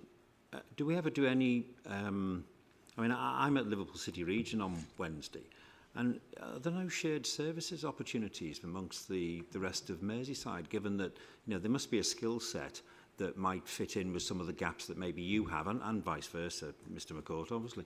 It's just whether there was a shared service opportunity. Thank you. Thank you. Chair, not only is it your thought, it's a thought elsewhere as well. And only a few weeks ago, actually, because we were in this, our colleagues across the city region are in the same state that we are. So we are sharing information, support, and indeed services across all. So the city region, for example, have 2 of their lawyers. One is has come from the banking fraternity on financial instruments, another in this particular piece of area. Where there isn't a conflict of interest, they are loaning us those. Similarly, Sefton have a lawyer who's come from the banking sector and assists them, and we're sharing skills, knowledge, etc. Likewise, we are assisting them. So there is a healthy sharing and turnaround between us, and we would like to enhance that. Councillor Burgess-Joyce, are you content with that now? Yeah. I do have 2 more councillors who indicated they'd like to speak. Councillor Jill Wood and Councillor Jerry Williams. Are the questions you have relevant to the conversation and debate that we've been having now, or can I, with your indulgence, go back to Councillor Hodson for him to make any final or summing up comments he has, and then we move on to the additional questions that relate to the regeneration stock take? Additional. Thank you, Councillor Williams. Councillor Wood, additional questions. I'll go back to you then, Councillor Hodson. I don't want to tell everyone how to suck eggs here, but we all know why we're here today. Regeneration is the lifeblood of the council. If we don't get this right, we're going to cause problems for our council financially, where we won't even be able to deliver frontline services properly if we don't get the money coming in. And that's the main aim of what we've got to do. So we've got one chance of getting it right at the moment. We're on the cusp, as the review said. If we miss out through legal or for whatever reason on regeneration, i.e. investment from large companies, that's the last chance we'll have to do that.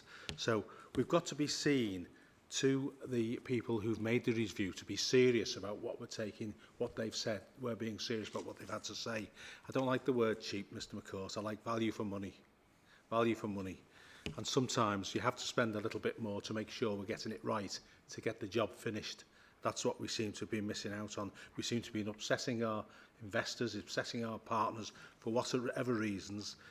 So what I would say is, following the comment that you made, Mr. McCourt, that you're still concerned about the legal department and you're only about to review how it's being run, the legal department, there's still concerns, as within the Peel review, that the legal could derail the regeneration agenda, and therefore I believe that this is a risk to the council, so we should pass this to Audit and Risk Committee for continued scrutiny while it is still a risk to this council. Okay. Was that a recommendation, Councillor Hodgson? Do we have a seconder for that recommendation? Chair, just before you... Just hang on a minute, Mr. McCourt, please. Oh, sorry. That's a recommendation, Councillor Hodgson. Mr. McCourt. Yes, sorry, forgive me, Chair. If Councillor Hodgson would indulge me, I would suggest adding something to that as well, which is once the pipeline has been looked at, once Trows and Hamlins have started here, may I suggest that the committee actually invites the senior partner dealing with that to come and talk to the council. That may be of interest to you. If Councillor Hodgson's... I do believe this is still a risk for the work that's been done on the legal department. It hasn't been completed yet. It's still a risk. It's been pointed out as a risk. It says you could still derail the agenda for regeneration. So therefore, as it is a risk, I think it should be scrutinised and continue to be scrutinised by Audit and Risk until you get back on the footing. Otherwise, these reports that are coming through to us, we're not taking them seriously. Thank you, Councillor Hodgson. I'd be prepared to second that. I quite agree it should be on the risk register and it should be something that we are mindful of. When I was speaking before, one of the comments I was going to make is that part of our regular meeting agenda for economy, regeneration and development ought to be a regular update with regard to legals. Now, whether or not constitutionally we would be in a position where we could do that, but I don't see any issue if we are of one mind collectively to actually ask for that to be a regular item on our agenda. And even if it's only 2 or 3 paragraphs, at least we're getting an update on all our regular meetings. Absolutely.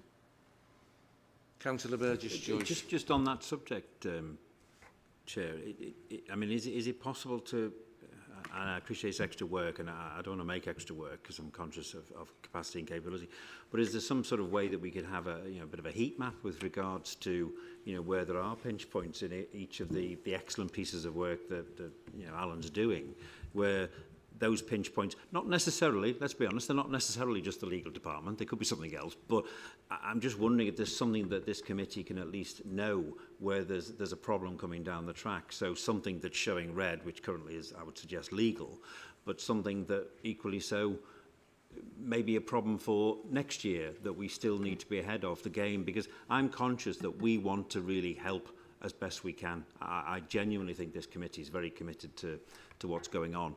But if we don't know where those problems are going to be, we can't help, and we don't want to be presented with something as a fait accompli at a meeting. Is that okay, Chair? Thank you. Quite agree, Councillor Burgess-Joyce. Alan, Sally, would you like to take that? Thank you, Chair. Yes, and certainly it's one of the reasons that we've had to establish, or we want to establish and continue to develop the Programme Management Office that we've got, because it's really, really important that we are upstream of any issues that could be coming, because it's such a, as Alan set out, it's such an ambitious and large programme. We need to make sure that there's, you know, the various bits of the jigsaw all work together. So we are in the process of, we already provide through to the council's sort of internal officer processes updates, and there's absolutely no reason why we couldn't adapt that performance report to bring to committee. So very happy to take that on. Thank you, Sally. Andrew, just so I and the rest of the committee have got it absolutely right before we either by assent or vote, would you be kind enough to read out your recommendation again, please?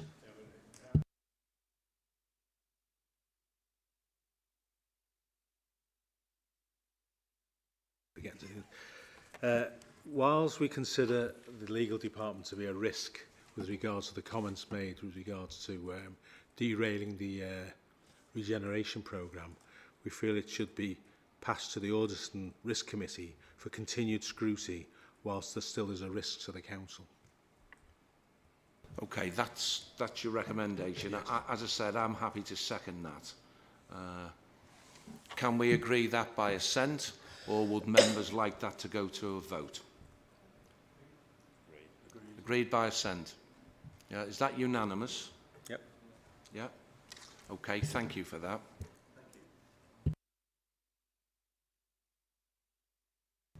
I do now have two additional councillors who'd like to question on the regeneration stocktake, and I'll go to Councillor Wood first. Sorry, go to Councillor Williams first. Jerry.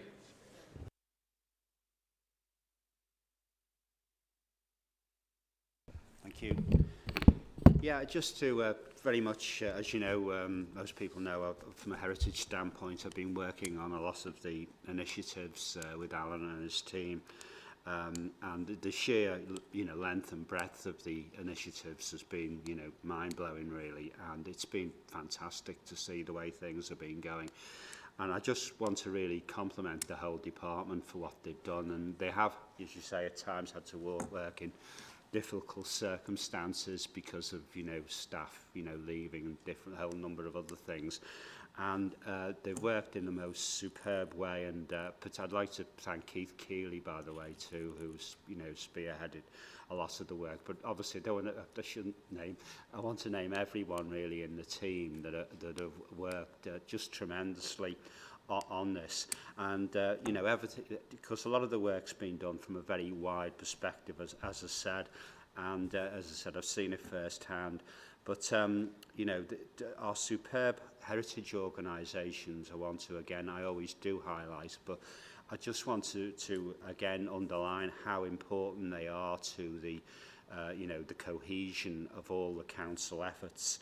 And we know they work in harmony with the council, and indeed they assist the council in many areas, particularly from a point of view of the conservation areas, and many of those like for instance conservation areas Wirral are taking on a number of the big projects at the moment. One of the big problems has been in conservation, as I think most people know, as you say, it's the enforcement and promotion of the conservation areas, and I know there's been staffing issues there, and I know that we're very much looking into that area because that has been an area of weakness. But also the Wirral History and Heritage Association, who are, as you know, the 60 organisations all under one umbrella, who again are, involved with many of our, initiatives that have been going on, particularly in Birkenhead, but otherwise as well. And then well away from the Birkenhead initiatives, we've got Brunanburh as well, which is a massive, Brunanburh could really be spectacular. I mean, I was in Tewkesbury on Saturday, and the battlefield there is promoted in all areas. So the possibility of having official battlefield site for the Wirral is just going to be something, it's mind-blowing really, from a tourism perspective, from an educational perspective. And the one thing I've seen, and I saw this at the weekend, again, I always go on about this, but the one thing that moves history forward, it's horrible histories that's educated people in the most magnificent way over 20 years. It's just been spectacular to see. I see it with my own, grandchildren. Also, the people who people used to joke about years ago were reenactors.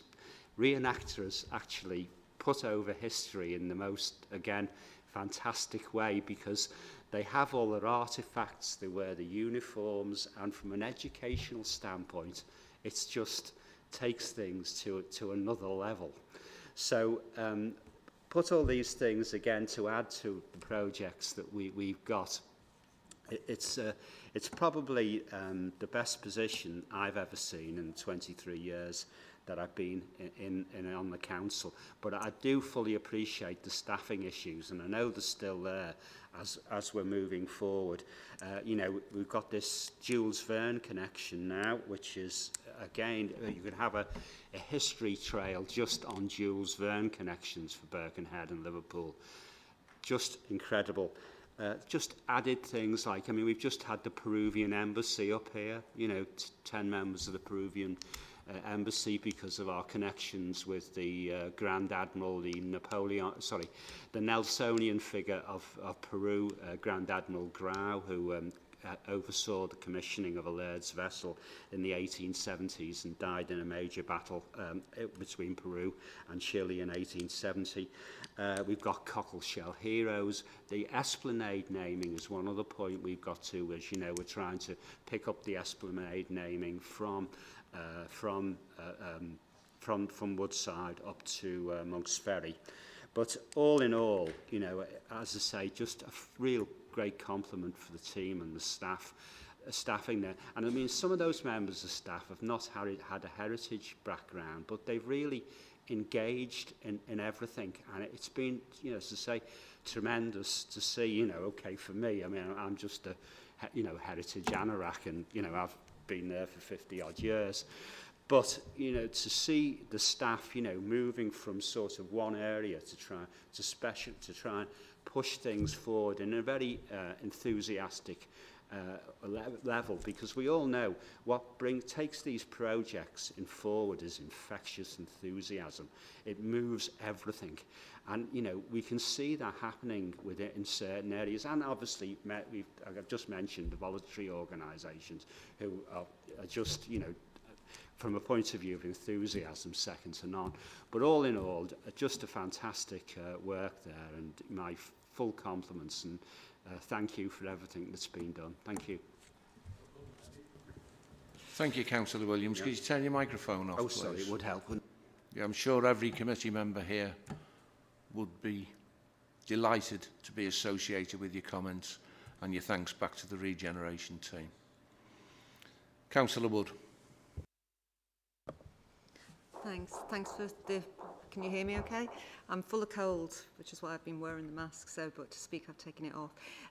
Thank you for the presentation and the detailed update. I wanted to sort of drill down on the whole investment opportunities that would lie ahead of us, working with partners, obviously, from the Liverpool City region, Homes England and everything else, and I just wanted to know what thoughts have there been in terms of that inward investment piece, and where would that then sit? Is that beyond the timelines that you have now, or is that being thought of at this present stage? Through you, Chair. Thanks, Councillor Woods. So, yeah, inward investment's critical. So some of the new developments we're bringing forward, both commercial office, but also the industrial premises we're bringing forward as well. We do need to think about the end users. It would be great to move existing rural businesses who are growing into new premises, but we've also got to think about those new businesses landing in the area as well. So, and this is my background, isn't it? So, one of the problems we've always had in Wirral is the availability of supply of premises to the demand that exists outside. So if there's been an inward investment inquiry, we've never been able to sort of facilitate it because we've never had a match with any premises. So the fact that we've got commercial office space being built speculatively, not all, but we can then look to bring in inward investment as well as grow those existing Wirral businesses. But also, as we look at the supply chain possibilities across the northwest, so it was great to see Stellantis Vauxhall secure their future for the Ellesmere Port plant for a new electric vehicle. So there's a whole host of opportunities there in the supply chain for that electric vehicle manufacture. So we are working with a number of key partners to bring forward propositions for the likes of the Mere Park, as we call it in Westfloat, with Wirral Waters, to try and secure some of those new entrants into the UK market, but also those businesses which are growing in the UK sense into Wirral. And the other thing I just finish on saying is, with the free port, one of the big opportunities we've got is around the maritime sector, where there's a decarbonisation agenda, which is automotive has been through something similar to aerospace, but the maritime sector is probably behind both of those other sectors. So we do want to support the maritime sector in that decarbonisation. There is new technologies that exist within our universities, because we are blessed with having a number of universities on our doorstep that do breed innovation from that point of view. But the opportunity is to commercialise some of that innovation and create business opportunities. So the Maritime Knowledge Hub that we've been working on with Peel, Mersey Maritime, Royal Chamber of Commerce and the two Liverpool universities, that's critical really, so we can start to grow those businesses. There's incubator innovation space there, so those businesses can start, but also they can grow as well. And the hope is they will continue to grow in the borough and move into additional and bigger premises. So just to get that project up and running would be a real benefit to our inward investment agenda. So I could speak all day about that, I won't, but hopefully that gives you some element of answer to your question. Councillor Wood, are you content, or you have a supplementary? No, if I may, thank you for that. And it would be interesting to sort of see that as that maps out and that be brought to this committee as well, because obviously those opportunities that would exist for businesses coming in and also for the supply chain aspects and everybody that's here would be crucial to it. So yeah, we'd welcome that, I'm sure, if that's okay with you, Chair. Absolutely, absolutely. Thank you for your question. Okay, just to finish off on item 6. Sorry, Councillor Mitchell, I do. Thank you, Chair. It's just in relation to finishing this particular item. We'll go back to comments made by the Director. Could we have a report on the ability to delegate certain issues in relation to your good self and the spokespersons, so that major issues that cause a bottleneck, we can move forward? Yes, we can ask for that, Councillor Mitchell, and I actually think that if that's done with a degree of expedience, it can actually come to our next meeting. Okay, just to finish off agenda item 6 then, there is a recommendation. The Economy and Regeneration and Development Committee is recommended to note the transformation and progress made in Wirral's regeneration to date and the next steps as identified this evening by way of the presentation. I'm prepared to move that. Can I have a seconder, please? Councillor Williams, thank you. Can we do that by assent, please, members? Thank you. That brings us on to agenda item 7, the Wirral Plan 2021 to 2026, draft delivery plans, pages 23 to 36, if you have the luxury of a hard copy. I'll pass you back to our Director of Regeneration, Alan Evans. Thank you. Thanks, Chair. Just to summarise this report, members, if I can. So what this does is presents the Wirral Plan 2021 to 26, the draft delivery plans. So as you know, the Wirral Plan 2026 was agreed at Council on the 6th of September. Council also agreed that the draft delivery plans, which were presented then, which sat underneath the main plan, which gave details about 5 more additional themes and what specific actions the Council will be taking against those themes in the coming years. The Council recommended that these draft delivery plans be referred to committees for further consideration and any final comments or input. The attached covering report is a very brief overview, and for completeness, a full set of the draft delivery plans is attached in Appendix 1.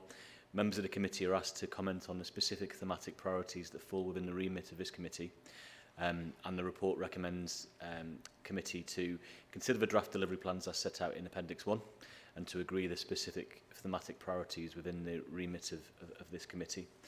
A couple of key points just to highlight before the Chair invites questions.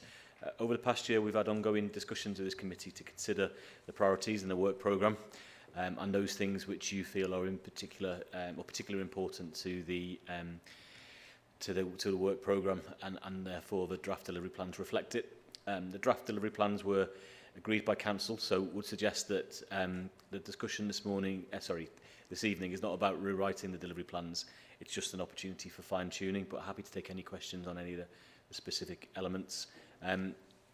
Just asking members of the committee to focus on the specific thematic priorities that do fall into the remit, but there will be specific items, I'm sure, which cover a number of committees, such as housing.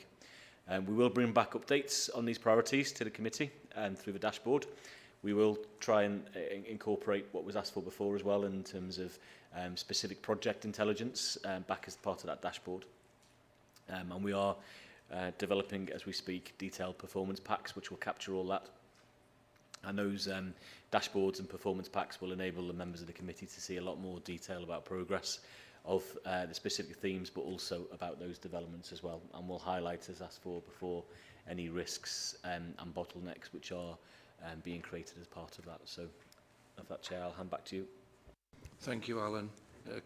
The recommendations, it says, consider and comment on the draft delivery plans as they relate to economy regeneration, set out in Appendix 1 of this report. Councillor Mitchell, you have a question. Thank you, Chair. It's in relation to 4 new homes, and it's tied in with 2. That is the amount of new homes with low or zero commitments to the environment. How many are planned or in construction? How is this monitored? And in relation to that, it's to number 2 in health inequality. And I would tie those 2 together. So, and the second one is in 3, the environment. Who will be looking to deliver the new road safety plan? Thank you, Councillor Mitchell. Are you happy to take those questions, Alan? Thanks, Chair. Thanks, Councillor Mitchell. I'll come back to you, if that's okay, Councillor Mitchell, on the exact way of calculating. But what we are trying to do is separate housing delivery, so what number of new homes are delivered, against the backdrop of just planning approvals as well, because we've talked about planning approvals in the past, as you know, and that hasn't then transpired into delivery. What we are trying to do as part of that performance then is just capture those homes which are built, which do have those, which meet the criteria set out in the delivery plan as well. But I'll come back in writing, if that's okay, with a specific detail that you've requested around how that is actually defined. Yes, Councillor Mitchell. Just if I may, Chair, it's in relation, as I said, it's the low or zero carbon effect. And it's, are we looking to set a standard of quality of houses that we expect to be brought to the planning committee in the first place in relation to housing, so that we can cover both those, that's the health inequalities and the standard of housing that's required for the Wirral. Alan? Thanks, Chair. Yes is the short answer. We are doing that. Quite how we do that, so the metric I can come back to you on, quite how we do that is still to be worked through, because I do want, as I said, I do want to work out between what is approved as a planning permission, because that sometimes gets lost in translation, and we've got to then monitor what actually gets delivered, Councillor Mitchell. So it's a tricky one, but I'll come back to you if that's okay on that. Do we have any other questions on the Wirral plan, the draft delivery plans, as they relate to our committee? No?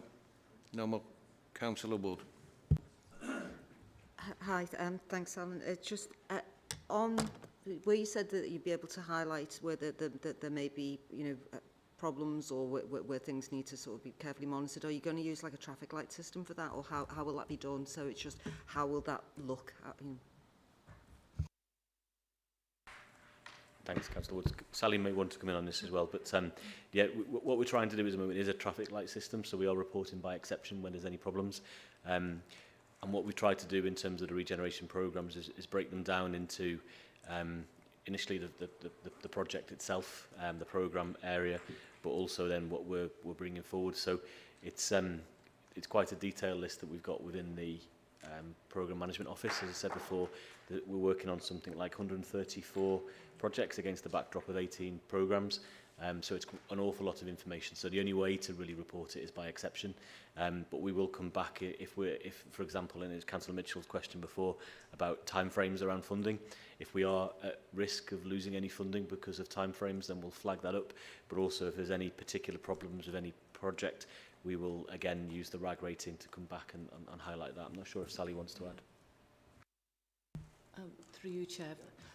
Yes, just really to add that although this is the, obviously it's the regeneration PMO because of the scale, which is why we have a separate PMO office, but I just want to, I suppose, reassure members that we still work very closely with the corporate approach to performance management. So in terms of how we report back and the kind of dashboard that we would use, there would be kind of a read across really to how we're reporting corporately, so that you'd be able to, it won't sort of look or feel or report differently to how that, you know, other committees will be seeing and getting information, so that you will be able to compare it, particularly on those areas where it is perhaps not just something that's delivered through Regeneration Committee, but it is also delivered through other committees as well. So we've got that consistency of approach. So that's the approach we're taking. Thanks, Sal. Are you content with that, Councillor Wood? Yeah. Okay, thank you. Are there any more questions? Can we consider the draft delivery plans then as they relate to our committee? That's all we're asked to do is consider them. So we do that by assent, yeah? Thank you. That takes us on to agenda item 8, which is the work programme.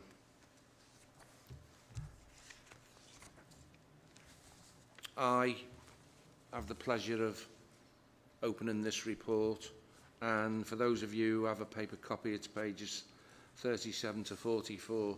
My comments will be that our work programme has gone from a 2-page document to a 4-page document now, so it is growing quite substantially. But I don't think there's anything that's been included within the work programme that's purely of a speculative nature. It's all to do with our regeneration programme. Can I ask members if anyone has any questions or comments with regard to our work programme for 2020-2021? Agree the recommendation. Thank you, Councillor Mitchell. Was that? Thank you, Councillor Hodson. Can we do that by assent? Everyone's agreed. That's unanimous. No abstentions. Okay. That then brings us to the end of our meeting. Can I thank you for your attendance, members? Can I thank you for your continued support? Can I thank officers for their attendance and their expertise this evening? And can I wish you, finally, safe journey home. Thanks very much.